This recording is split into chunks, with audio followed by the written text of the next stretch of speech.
So my name is Mark Doidge. I'm the president of Headache Sciences Incorporated, and we're an AI startup based in Canada. It's always been known that migraine is a brain disease. And since EEG was first discovered, doctors have been searching and looking at the EEG and trying to make sense of it to see if they could find a diagnostic test for migraine.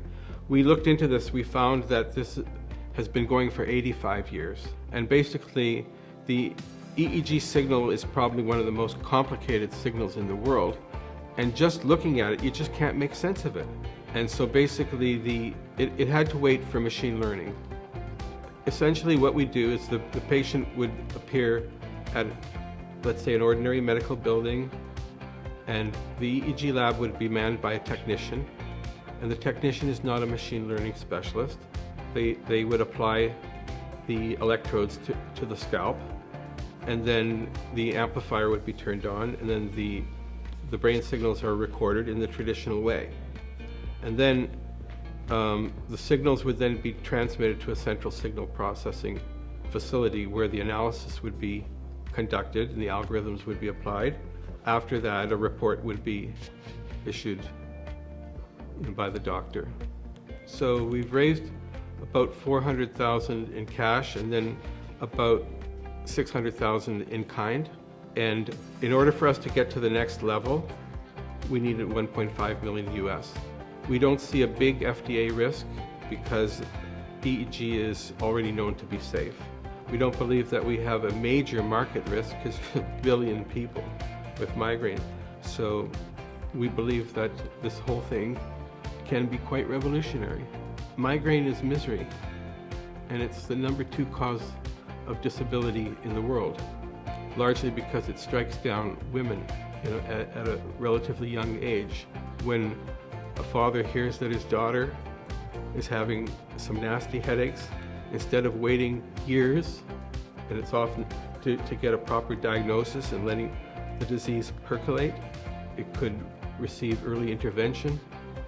And then the other reasons that overdiagnosis or an underdiagnosis would be reduced. So there's an immense benefit to the public. The way the medical world works, and rightly so, they don't want to trust just one small study. They want to see that, additional tests and replication has created a solid result. So they're looking for accuracy. And then if that works out well, then we go into another expanded trial, but knowing that we're in good shape. And then if the FDA approves it, then we would begin our release into the North American population and then eventually into other areas of the world. I was a family doctor.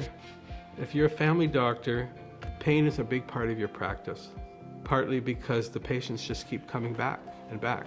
It's an agonizing part of the medical profession to see that a lot of people continue with a life of pain. And I, like many others before me, it gets under your skin. You just want to do something about it. And so basically, I hit on EEG as being a great avenue because the signal is very rich in detail.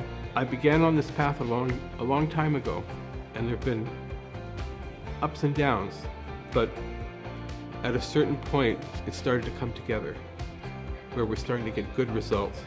And then we had a big turning point where we were awarded the one and only US patent. So we have a sweeping US patent.